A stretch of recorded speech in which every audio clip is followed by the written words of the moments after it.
ușor, mă. Deci asta e o mișcare mult prea rapidă pentru ochi.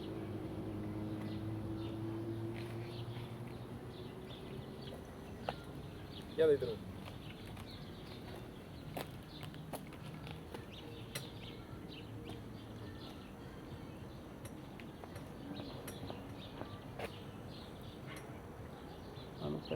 Da. Acum asta o să fie singura problemă, cadrele unelor se strâmbă, da? Cam asta e viteza, e frate, ca să faci.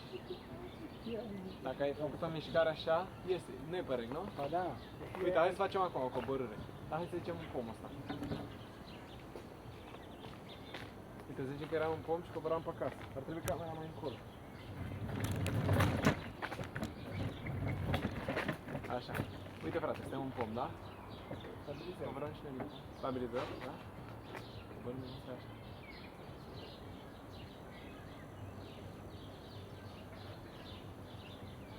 Deci hai să ne uităm la cadru.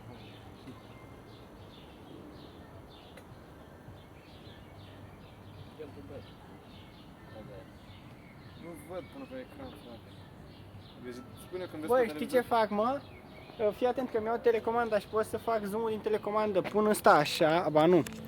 Pun ăsta așa și dau comenzile de aici. Alt efect. Vino încoace, ține-o. Stai să opresc recul. Nu, sau oprește. Nu, putem să mai filmăm. Lasă-l. Asta, frate.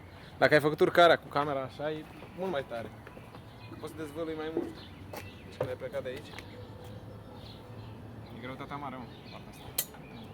N-ai, mă. Nu ai mai dat. Și ai plecat așa. Stai așa, mă.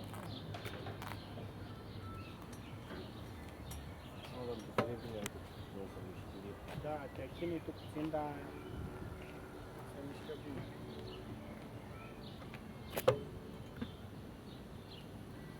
Să vedem, mă. Hai mă, să o ducem aici, nu știu, aș vrea să văd malul așa tot. Da, știi că să iei de la Luciu Apei, să te urci sau să cobori dintr-un copac la Luciu Apei pe caiaci. O ridicăm să mergem acolo? Hai. Dar ține bine de ea. Dar e tot părec, n-are, nu?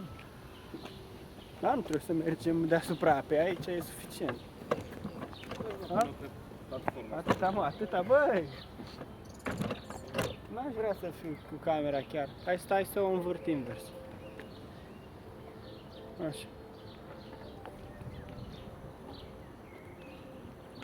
Da, ce-o fi sticla acolo? Să mi se ducă cineva să o ia. Valiză. Nu trebuie.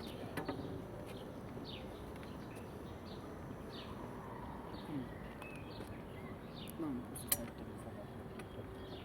Ce ești nebun pe la filmări, oricum au televizoare de alea după aici, nu? Ăștia serioși. Sunt serios.